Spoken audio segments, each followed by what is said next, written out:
I'm Janet Cox from Fossil Free California, and I'm so excited that you're all here. This is going to be a really exciting couple of panels that are going to change the world. I'm not really exaggerating. We're thrilled to have Bill McKibben here, and Ellen Dorsey and Catherine Howarth. They will be introduced to you shortly. This is going to be really interesting, and I'm just so happy to see everybody here. I'll just keep gushing, so I'm going to stop talking.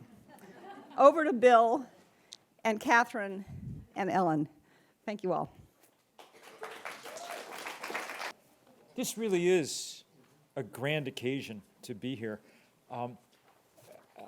When we talk about, I don't know, does everybody still read Tom Sawyer growing up? You know the amazing scene in Tom Sawyer where he whitewashes the fence and shows himself to be having so much fun doing it that he's able to convince everybody else to come actually do the rest of the whitewashing of the whole fence. That's how I feel like with divestment. It's true that if some of us sort of at the very beginning kind of got it going, but then I've happily stepped back and let everybody else do immense and huge amounts of labor, and all that labor all over the world has paid off in the most extraordinary ways. Maybe Ellen and I can recap a little bit the sort of what you and everybody else were talking about yesterday at this kind of celebration we did of where we are at the moment. There are now over 1,000 institutions around the planet that have divested from fossil fuel with $6.24 trillion, is that right? Roughly, yep. Which is an unbelievably large sum of money, like literally unbelievable. I mean, we had no idea when we began this that it would grow to anything like that size. Now the kind of the charismatic institutions that are taking this up month after month, each one of them spurs it on to sort of greater heights. It's really powerful to have Dan Zarilli here, and you'll hear from him later today to talk about New York City, whose decision to divest in January of this year was an epic moment in this campaign. And just when we thought that would be the sort of talking point of the whole year along, to almost match it came the remarkable news that the entire country of Ireland had decided to divest. And each one of these took enormous amounts of work from all sorts of people on the ground. None of this, these conversations have to be started and nurtured over the course of years in place after place, because when we started, and this is the kind of point I'm beginning to, this was a kind of new idea that seemed a little scary and whatever to the boards and trustees and politicians and whoever were in the way. The point that I think we should be making this afternoon is that's no longer the case. We've now passed some kind of intellectual tipping point with divestment where really one should have a harder time explaining why they're not divesting than why they are, okay? At this point, sheer logic of every kind, from financial logic, at this point obvious data showing that it's a smart financial decision, to the moral logic that's been clear from the beginning, points you in the direction of divesting. And the real question is, why would anyone at this point any longer want to be invested in that small band of rogue firms whose business model, carried out to its conclusion, would destroy the one planet that we have? So I think that there'll be no problem meeting the target that Ellen has set for us all of 10 trillion by 2020. more to the point, I think that there'll be no problem driving this conversation further and further and further into more and more and more places. We celebrate when we win these divestment fights. But you know what? Even when we don't win them, we win them. Because the sheer act of raising these questions over and over again, putting them in the face of the powerful and the rich and the connected, even campaigns that haven't won yet. Abby, I'm looking at you. That people have put incredible amounts of effort into have been just as much a part of this success as the campaigns that have so far succeeded. And so I guess what I think that one of the places where we're going to move the ball forward today, sort of to help this conversation go on to the next level, is by talking about what it now means to be a fiduciary, how we're coming to understand that in a different light, in a sense, than we did just a few years ago. When I started talking about it some years ago, the best that I could do to kind of express it was to say, it clearly made no sense to be planning for people's retirement funds by producing a planet on which it would not be worth retiring. That it was not sensible in any larger sense to be paying for someone's college education with investments in companies that would render the world an impossible place for people to carry out whatever profession they'd been trained for, you know. That those very sort of, but now we've reached the point where we've got a sharper point on those questions, where we're able to frame them in ways that are financially and legally powerful too. And that's really, I think, what we want to talk about as much as possible here. So I'm going to shut up so that we can listen to the people who are really doing heavy lifting on this topic. Catherine Howarth from the UK, from Share Action, is doing unbelievable work, and I have no doubt that there are plenty of boards of trustees that shake a little when her name is mentioned, just as I know that that Ellen Dorsey has scared the heck out of all kinds of people who deserve to have the heck scared out of them.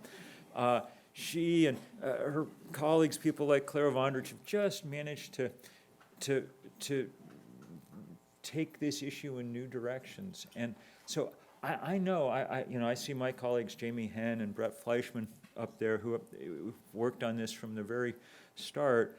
I know that we're really curious to kind of hear the latest about how these things are developing in your mind. So I'm going to sit down by asking the question really of maybe of both of you, but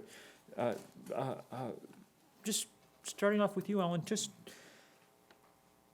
explain why it is that fossil fuel, at this point, that it's the exact opposite of being a fiduciary to invest in fossil fuel. Is that okay? Great.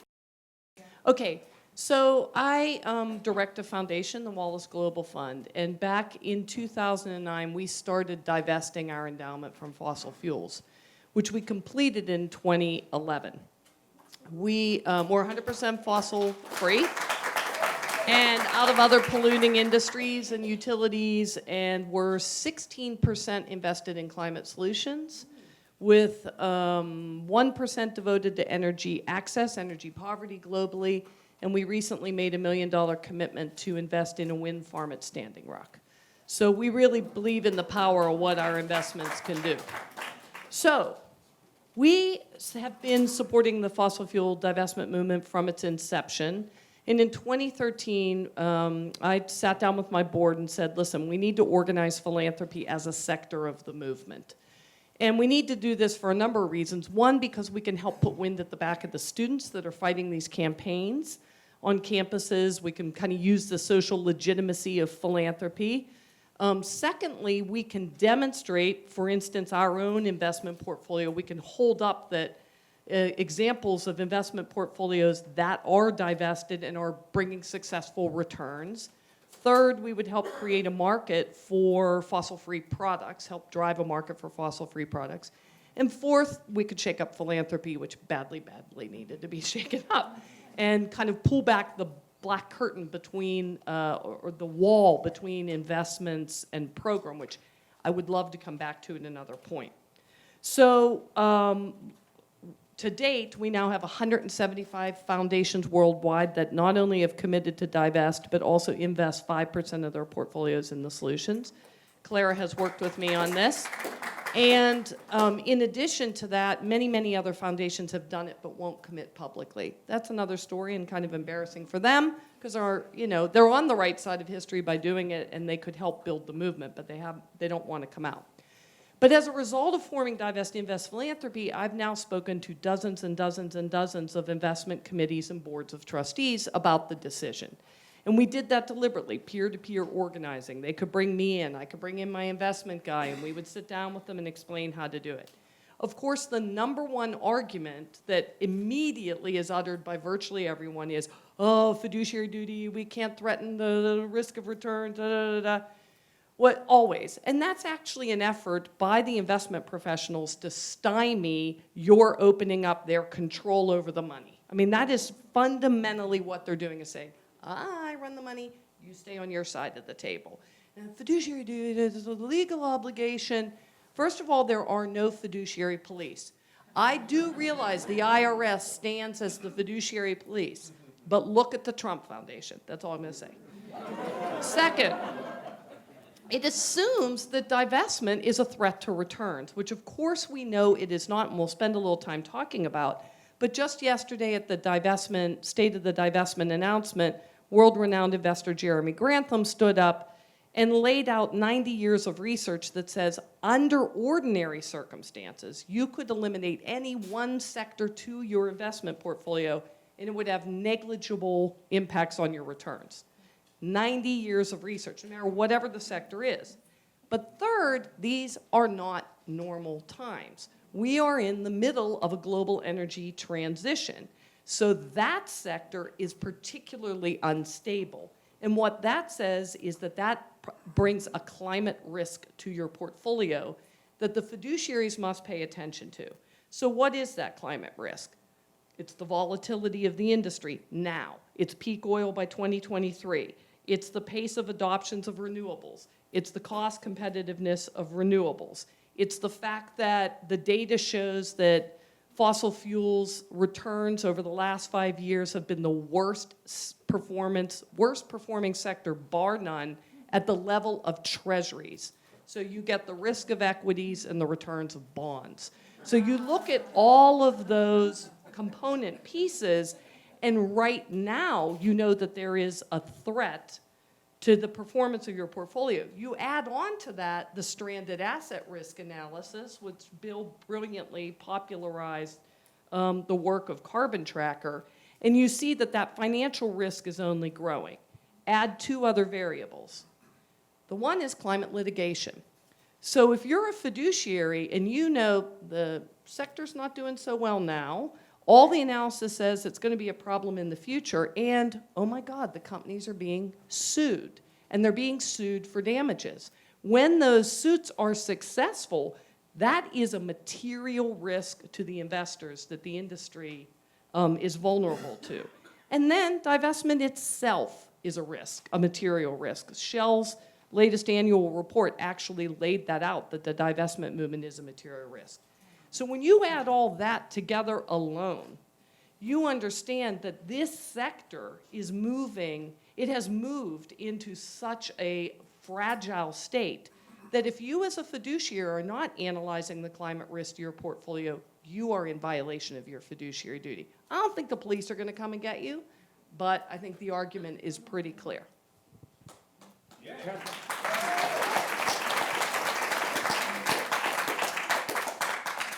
Great. Well, first of all, fantastic to be here for this amazing week of action and to be on stage with these two heroes of mine.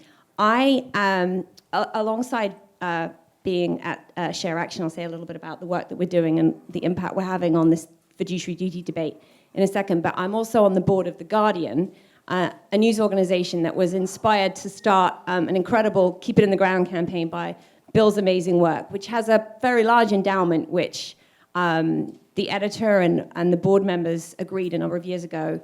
We can't have this editorial line and not walk the walk as well. So we made a major divestment decision, and I have to say, it's been a great investment decision. Very proud of that.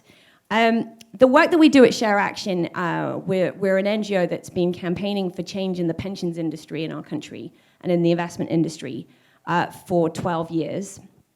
And what we've been fighting for a long time is for the law to recognize that there's a serious problem if trustees or fiduciaries, people who have a legal obligation to look after your best interests, are willfully ignoring the financial risks of not just climate change, but actually a wide range of sustainability factors that are influencing corporate performance and investment performance. And what's exciting about being on this panel today is that this morning, the UK government released new regulations that will require trustees of UK pension funds to put out a statement showing how they take account of environmental, social, and governance risk. And the words climate change, for the first time are in UK law requiring proper risk management by trustees. So that's actually, yeah, it's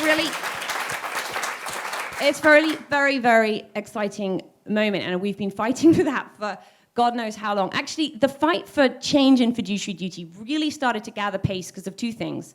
One was the financial crisis 10 years ago, which revealed that somehow risk management seemed to just need a real careful look at. Huge numbers of pension fund members on both sides of the Atlantic and all over the world suffered serious losses, while the investment managers who had looked after their savings and secured huge bonuses year after year for doing so kept their bonuses, walked away.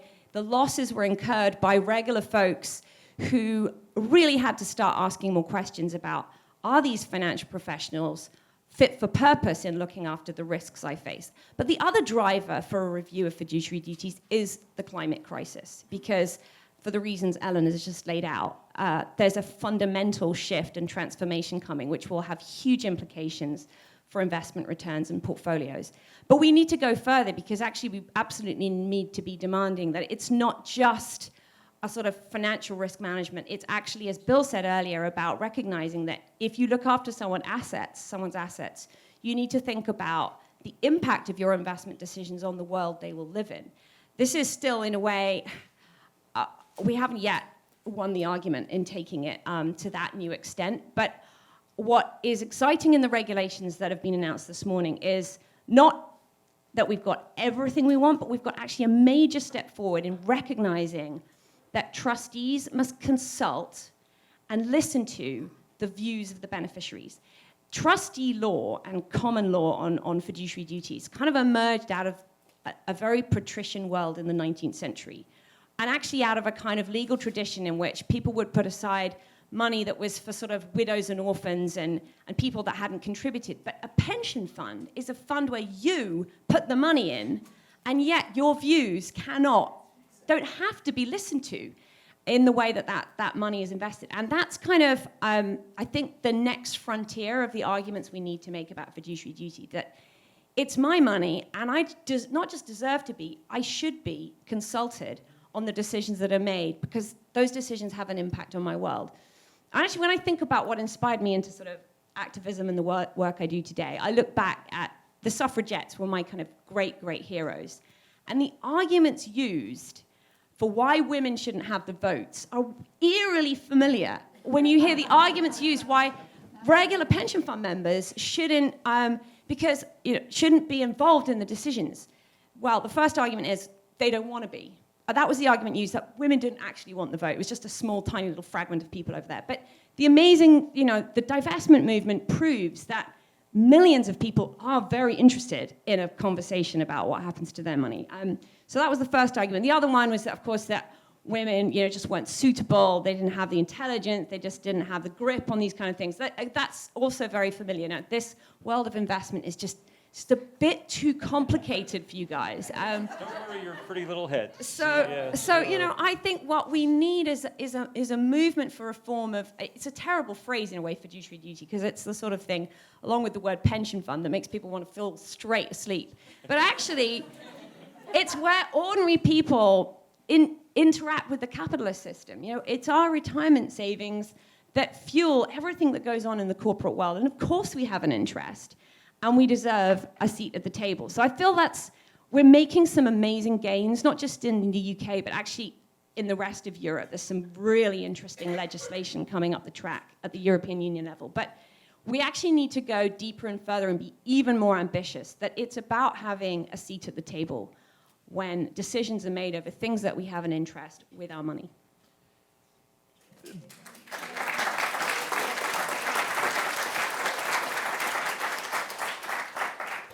One of the things that's been interesting, and I think it's really coming to a head right now, and I'd love to sort of both of you talk about it a little bit.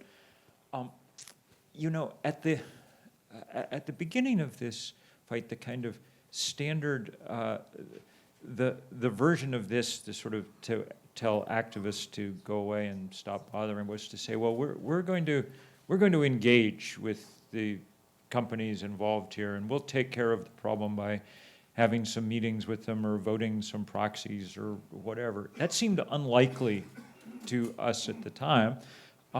And as it happens, it's proved to be entirely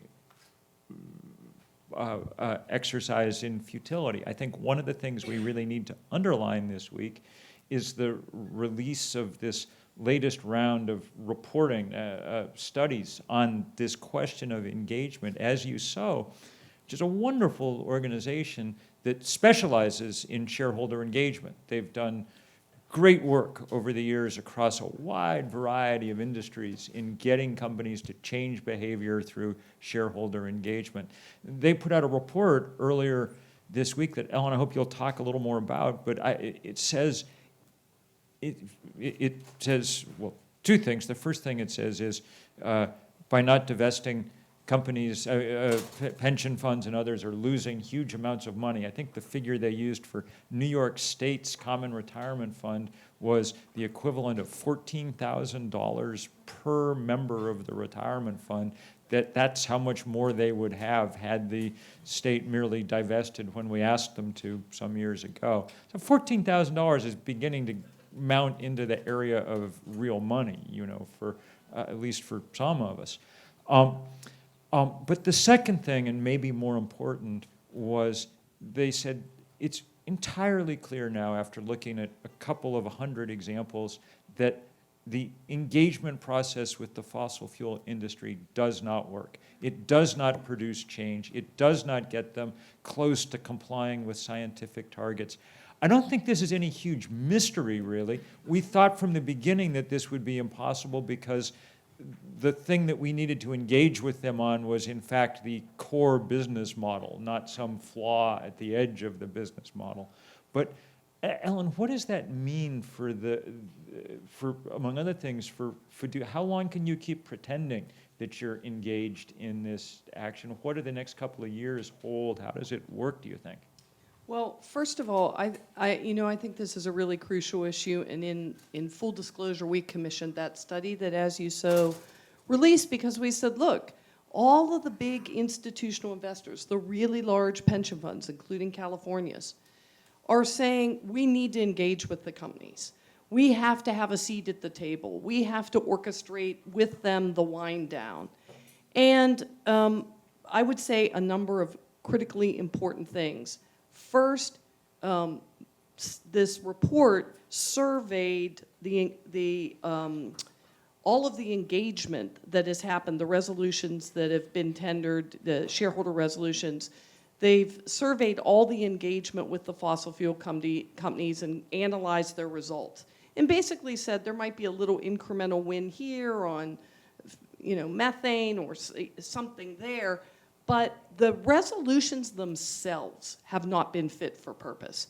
They aren't demanding of the companies a 2 degrees business plan of managed decline by date certain with clear benchmarks on the way with an ending to CapEx for future fossil fuels now. They haven't been engaging with a fit-for-purpose plan. And of course, because they haven't been engaging, they're not getting those results. And in fact, most of the resolutions, even the most incrementalist and reformist ones, aren't winning. So you look at the whole enterprise of shareholder engagement, it's a lot of effort by very big investors, and they are diddling while Rome burns, and while they are wasting the investments because they have significant losses. And that was the importance of looking at the losses in the New York example. And so here's the really interesting thing. These investors could engage with a de minimis number of shares. They don't have to hold the pensioners' lifetime savings and engage with them. They can actually engage with a few shares. So I think we're reaching the point where as the losses, the financial losses mount, and the big institutional investors do a slow walk that'll shoot us way past 2 degrees Celsius, they are going to begin to be liable for suits themselves for violation of fiduciary duty. So in fact, this is a complete turnaround on fiduciary duty. And I just want to add one thing about the losses. So I told you that we completed our divestment by 2011. Well, we had like a pesky hedge fund that we had to get rid of with like less than 1%. That took another year. So, completely by 2012.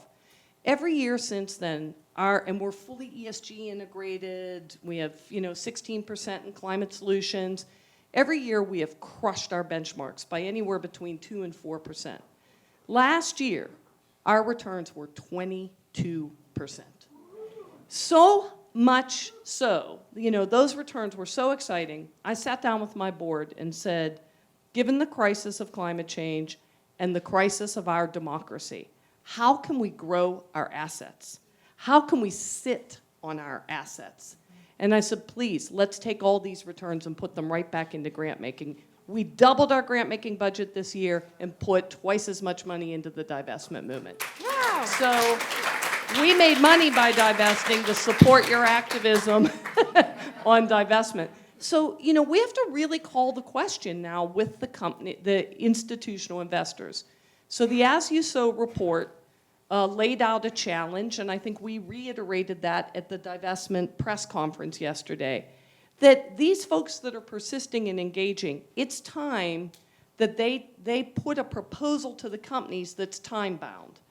One last engagement, that they tender a 2 degrees business plan and the CapEx, tender that plan by 2020. If the companies refuse, and I'm kind of betting they're going to refuse given the history, but let's say, maybe the engagement would work. If the companies refuse, they are rogue global actors. Clearly, there's no other way you can look at them than that. And then the institutional investors must divest. They can't squander their beneficiaries' futures anymore. That's it.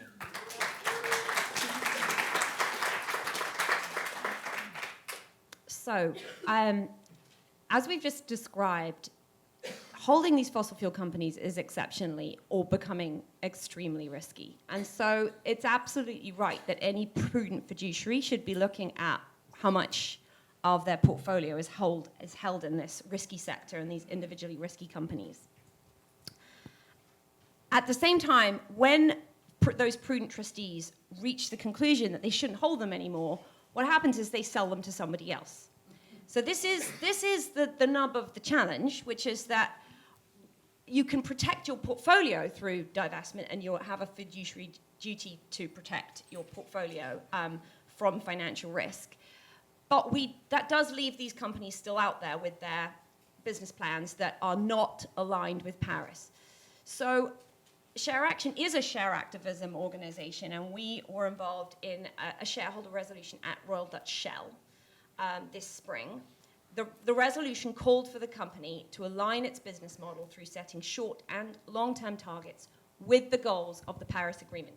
Could not be simpler. This is what we need from every single, by the way, not just fossil fuel company, but every single utility company, every single mining company. We need the world's major corporations to be on the plan around the Paris Climate Agreement. Now, this was filed by ourselves and 3,000 individuals in the Netherlands who'd each bought like a share in Shell.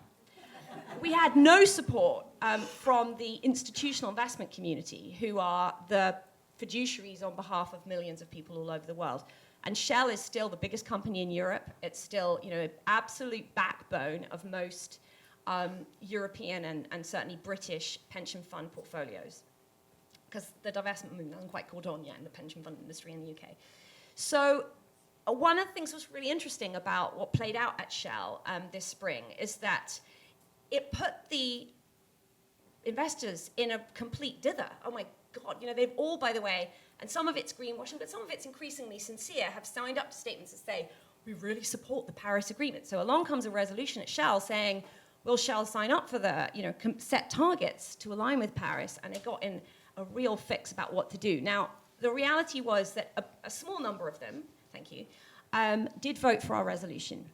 A bigger number of them couldn't bring themselves to vote for the resolution because it was kind of from this outsider group, but did actually make a public statement at the AGM, weirdly saying, we call on the board to set short and long-term targets that align with Paris, but they just couldn't bring themselves to vote for our resolution.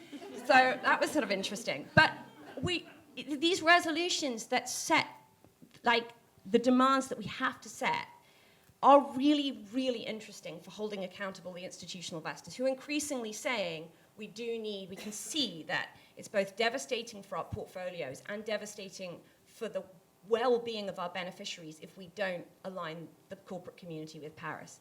So I do actually think that there's a new generation of radical resolutions which will actually act to hold accountable the institutional investors, and that the divestment movement, along with doubling down on the call for divestment, because it absolutely is it's critical to protecting portfolios now, should be saying, but just sell everything bar one share and be in the fight to get these resolutions passed. Can I add one thing? Not to disagree with my friend Catherine. Go but ahead. No. Actually, I would dicker a little bit about the shares, if they're sold or caught up quickly or bought up quickly by another investor. In fact, the companies are buying them back themselves. But what I would add to what you said is, actually, if these investors that are engaging with a more radical engagement frame, they would sure be a lot smarter to tie it to divestment and the threat of divestment. Definitely. And that's starting to emerge. There's a few investors that are starting to do that, and that would bring some bite to it.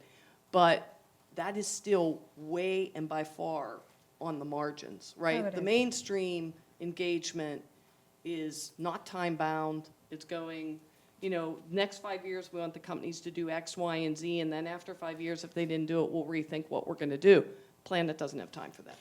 So a good example of that would be the Church of England, where they have now, they passed a motion at Synod, which is their kind of parliament of the Church of England, saying we're going to engage till 2022, and if we haven't got the results, and this is now enforced, will be enforced by the Church of England because they've passed it as their own law, we will fully divest all of our Church of England portfolios. So that's an interesting example where they've set their own timetable. But what's important about that example is that the pressure for that came from the grassroots of the Church of England. The divestment movement in the Church of England has now had a really profound influence on the investment strategy and the engagement strategy, which is saying it's got to be Paris compliant engagement, and if you don't get the results by 2022, you must be out. So I think that's a really interesting example of that. Can I riff off of that? Yes, of course. Okay, but it gets back to a question I know we talked about discussing. Going back to this notion of fiduciary duty. First of all institutional investors are not the same, right? A foundation is a not not-for-profit institutional investor, a not-for-profit investor. And a university is a not-for-profit investor. And a hospital endowment is a not-for-profit investor, and as is a faith body, like the Church of England. So think about this. You receive charitable tax status to serve the public good. If your investments are arguably undercutting the public good, you are in violation of your mission, which is your highest duty, not your returns on your endowment. So to go back to our example in 2008, when I was a brand new executive director for a month and the market crashed and we lost $100 million, and I was like, oh, really? So, I said to the board, well, when you interviewed me, we talked about this disconnect between your grants over here and your investments over there. Time to fix it. So we began this process of overhauling them, and it was clear to us that if with 5% of our assets, we were funding activism on climate change, some of the most progressive groups. And with the lion's share of our money we were invested in ExxonMobil, we had a contradiction. And they're funding the denial of the science, and they're buying off politicians and lobbying for government inaction, and they were using our money as a war chest to deny the science and defeat our activists. So right there, you have a contradiction. So I think it's really important for activists that are pushing their faith groups, their universities, these nonprofit institutions to say, actually, Harvard, is your mission to grow the world's largest endowment that you don't use to support low-income people to attend your university, but just fund a whole bunch of investment professionals to make a lot of money? Is that your mission? Is that why you received charitable tax status? I don't think so. So I really think it's important in our advocacy that we distinguish between the not-for-profit investors and the others. Now, all of them are at risk in terms of finances, but the ethical responsibility is even greater for those not-for-profit institutions. But it's not just ethical, because you can dismiss ethical. It is literally mission-level responsibility not to damage the public good.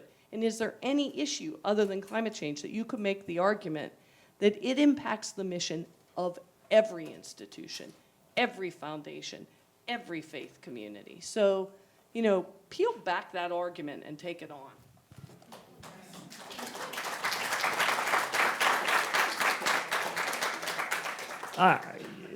This brings up a question about further frontiers. I completely buy what you're saying about nonprofits.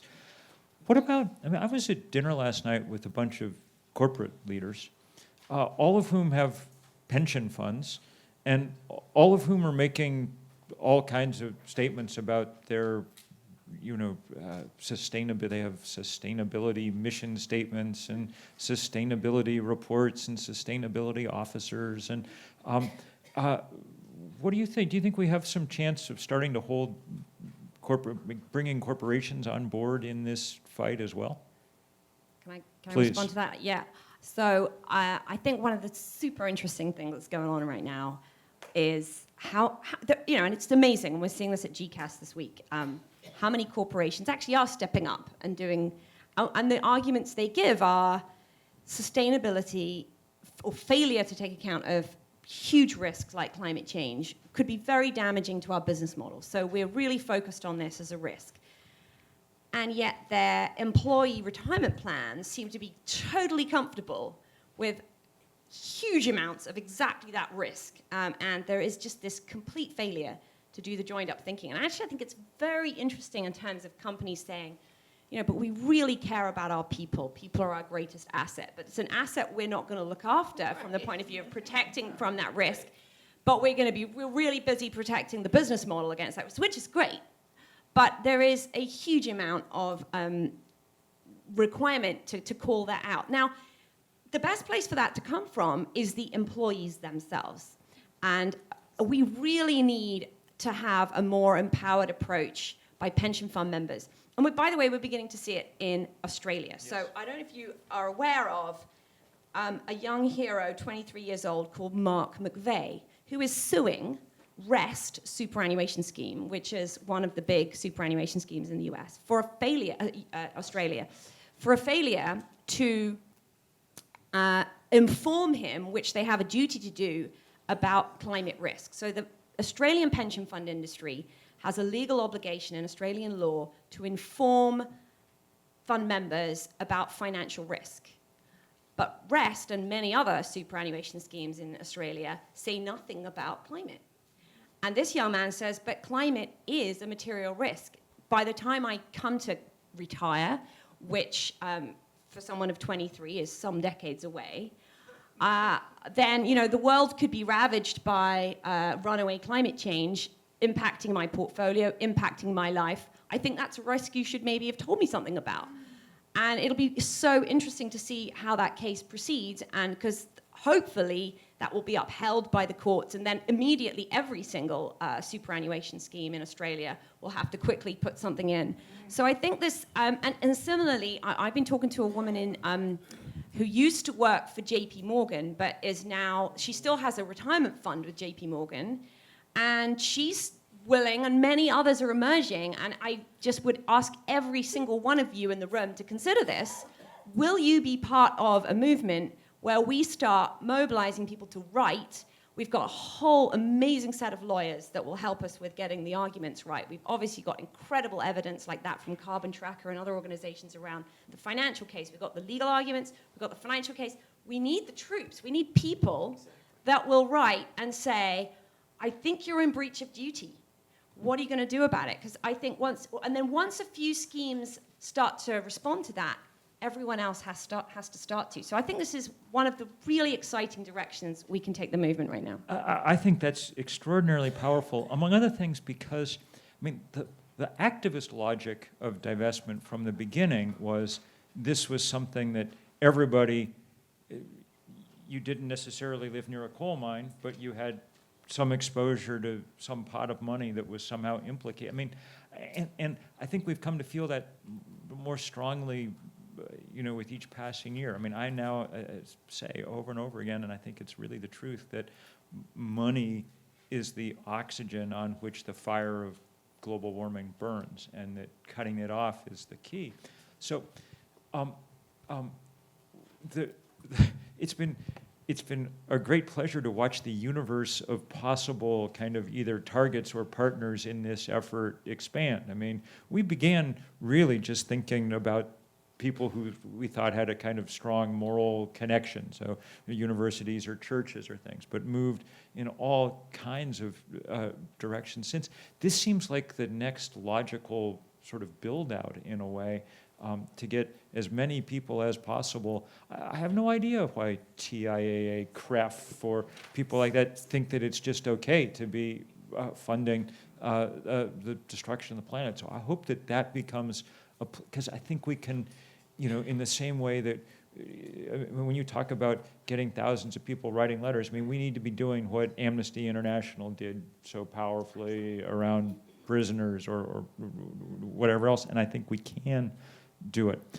We're almost out of time. Let me ask one more set of questions just along these same lines. The other interesting thing that's happening at the moment is, or one of the other interesting things, is the emergence of these large-scale litigation against fossil fuel companies for their role in creating the set of damages. So we've seen cities suing state governments, all kinds of people beginning to sue. How does that interact with the argument around divestment, around risk, around exposure, and so on?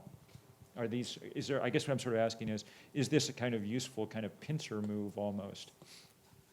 Oh yeah, obviously, legal action against companies is something that they have to disclose in their report and accounts and so on, and it is highly material to their valuations, and so it's a crucial part of the pincer strategy. But I do think we need to come both from the perspective of the companies being sued and from the fiduciaries of institutional investment organizations being sued. And if I may, I just want to mention quite a powerful little piece of research that Share Action released on yesterday in time for GCAS. So we last year took over a fantastic little NGO that was looking for a new home called the Asset Owner Disclosure Project. And yesterday we released a ranking from 1 to 100 of the 100 largest public pension funds in the world. How are they doing on climate change risk? So I have to tell you that 37 of the largest public pension funds in the world are US-based, which is just an indication of the sheer size of your economy and the incredible wealth in the United States. A very large proportion of the X-rated funds who put absolutely no information whatsoever in the public arena, are utterly secretive about how they're managing climate change or how they assess it, are US public pension funds. And there are some fantastic exceptions to that. And by the way, they all come in states where there's an incredible grassroots divestment and climate change movement. So the best funds are on the coasts. But there's just a horrible long list of Illinois, Indiana, Oregon, Pennsylvania, South Carolina, New Jersey, that's on the coast, I know, Tennessee, Utah, West Virginia.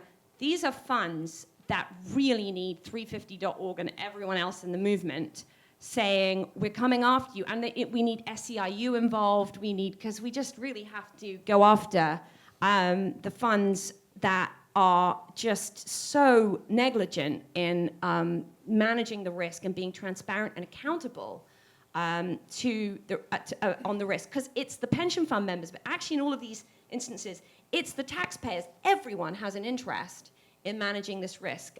So I think there's kind of work to be done. And I bought a handout if anyone's interested with all that list of funds. And we would love at Share Action to help and work with you guys over here and making sure that these laggards step up. Can I just punctuate two really important points? They were said, but I want to punctuate them. The one is that the mere existence of these lawsuits, particularly there's a lot of different types of climate litigation, and our foundation works in that space. But the ones that are actually suing the companies for damages, those are putting investors on notice that this is another threat to the companies themselves. So as fiduciaries, that's another big chunk of information as to why there's a risk to your portfolio. So yes, it is absolutely doubling down on the fiduciary risk that already exists for all the other reasons we discussed. But secondly, I want to punctuate what Catherine said, is that if you run a retirement account, as Bill was saying, like all these retirement accounts, whether they're corporate, whether they're university retirement accounts, whether they're foundation retirement accounts, if you run a retirement account and you are approached by your beneficiaries who ask if there's a climate risk to their investments, to their retirement, if they ask that and the retirement accounts do not respond or don't provide fossil-free options, there is a strong basis for going after them. And we need to figure out how to do that. There was an effort to sue Harvard, and I think there's ample opportunity, but it has to be tied to the activism in really clear strategic ways. That's, I think, the right note on which to end. The activism, I'm sorry? We can, oh, good. Let me just say the activism has been, I mean, it's always important when we're talking about litigation or about strategy to remember that in the end, it's activism that opens the possibilities, and activism that is the reason, in a sense, that we're doing all this, to sort of further the larger sense of the movement around climate change, to help. And that's why it's been so impressive to watch that happen. We have a few minutes, yes, to take questions from, good, excellent. Because we're recording, we need you to carefully, in the slight dim murk of the room, to come down the stairs without breaking anything and ask a question from the microphone. And tell us who you are as you do it. Hi, thanks so much. I really appreciated your call to action, and my first question would be, can you put a template up so that if we go to dinner parties and we know people who actually have pensions, we can get them to write the letters? Great. That's exactly what we need. Great. Yes. And my name is Kaya Axelson, and I attend Oxford University, where some of my friends were working very hard with the Archbishop to try to push that initiative that you spoke about. And they were actually very frustrated with the outcome because their hope was that they could get the Church of England to divest from any company that didn't make a net neutral plan by 2020. Instead, they ended up with the TPI ratings, which come out of the London School of Economics, I know, rivalry. And instead, what that says is that Shell and BP, which are in the TPI ratings, are rated A+ according to those ratings. So I'm a little concerned when we talk about divestment that we celebrate these victories, but then we get caught in the weeds because the rating systems we're using are very complex, and often we don't look into them. And how can we help standardize or create principles to encourage real divestment? So you're right that a lot of people in the Church of England were disappointed because they wanted full divestment now, and what they got was a commitment to divest with an engagement strategy that gets there. And I, for one, do defend that because I think that we do actually need this combination of resolutions and shareholder activism that call for Paris-compliant business models from these companies with the threat of divestment at a short time away, but with enough time to play out that strategy. So, but I know that there was very mixed feelings. And I also, by the way, there is a real dilemma around holding up the different companies. I mean, there is no such thing as a sustainable fossil fuel company right now. The reality is some of them are less awful than others. And that makes Shell in particular look kind of a bit okay, like compared to Exxon maybe, or compared to... So we have to be so careful with benchmarking these companies against, if you benchmark, something hideous against something else hideous, you can get something looking less hideous, and it is still hideous, and it needs to be called out. So we have to be very careful with that. Right, I fully agree. And that's really important. I think any talk around engagement at all has to be, the benchmark has to be against physics. That's the question here. Yep. Not against, there's no best in category that, it's like, that is how it's done. I know. And second, and most importantly, and I think it's the thing that you guys have been stressing above all, time is no longer our friend in this fight.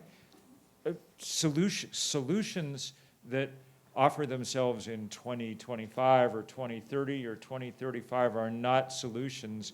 They are ways to delay things past the point where solutions are possible.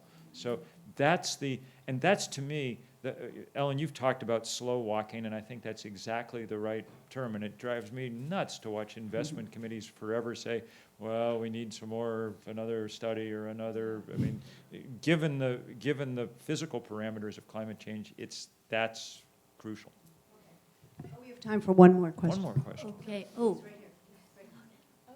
That's a big responsibility to be the last question.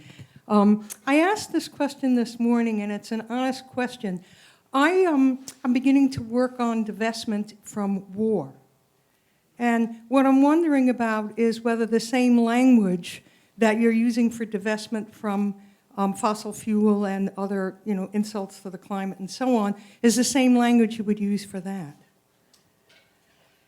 Because it's the fossil fuel divestment movement has been so successful. It's just taken this entire word divestment and claimed it all for itself, which is quite funny. Because actually, the divestment movement, the fossil fuel divestment movement, took its inspiration in many ways from the South African divestment movement, from other divestment movements in tobacco. There's an amazing tobacco-free portfolios movement, and absolutely we need to divest from war. So, but we partly need to divest from fossil fuels because a climate-ravaged world is a world full of war, tragically enough, and we're already seeing that in Syria, I would say. So it's all interconnected, and we have to divest from those individual things, but we have to engage with the problem.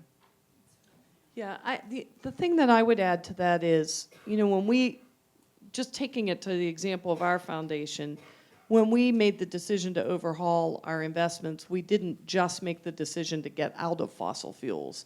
We have a whole range of screens of companies and industries that we don't want to be a part of, including weapons. And we have goals around things that we do want to invest in the ways that we want to change the world. And I think that there are always going to be good examples about how this can be done in financially prudent ways, and so that you maintain a certain level of return that can maintain the business of operations of the investment fund. But I will say, so we're out of a lot of things, and I've been involved in a lot of these movements that have used finance as a tool for social change. And that's really what divestment campaigning is about, is using finance as our leverage, our base of power, to take on corporations who have, infinite power. But I will say something about this movement that has been so magical is because of this alignment of ethical and financial and fiduciary imperatives in a way that is so clear. And so some of these other issues are often being led by the ethical arguments, and you have to defend the financial, and should, because it is wrong to be invested in guns, in instruments of war. I believe, and our foundation believes. But the thing about the divestment movement is it's incontrovertible. It's stupid to be financially stupid to be invested in the fossil fuels as well. So, I think the ethical arguments are the same. The financial arguments are somewhat different, but you have to defend the financial arguments to be successful. As we end, let me just say, I'm sorry that we didn't have time for more questions because I rambled on as usual. But we should take, this is going to be a rough week. I mean, the things that will happen here in San Francisco are great, but we're going to be watching maybe one of the most destructive hurricanes ever to hit the continent, and tons of people are going to suffer, and we're going to be able to try and help them afterwards, but at this point, there's nothing we can do to keep it from happening. It's a good reminder of why we need to move fast, and out of that despair, we also need to hold on to what's been the extraordinary joy of this work. It's been just remarkable to watch how people of all different kinds have figured out how to make common cause here. And I'm, for one, extremely excited by this conversation this afternoon and the kind of notion that we can expand the sphere in which we're doing this work, that we live in, to use a bad combative term, a target-rich environment. And I'm a bad enough human being that there are days when, even if I'm not feeling particularly hopeful about the climate fight, it's enough to get me going. Just the thought of causing trouble for bad guys is enough to keep me fully engaged. So many, many, many thanks to all of you for all your work, and we'll do a lot more down the road. Thank you two so much. Thank you, Bill McGibbon, Catherine Howhart, and Ellen Dorsey.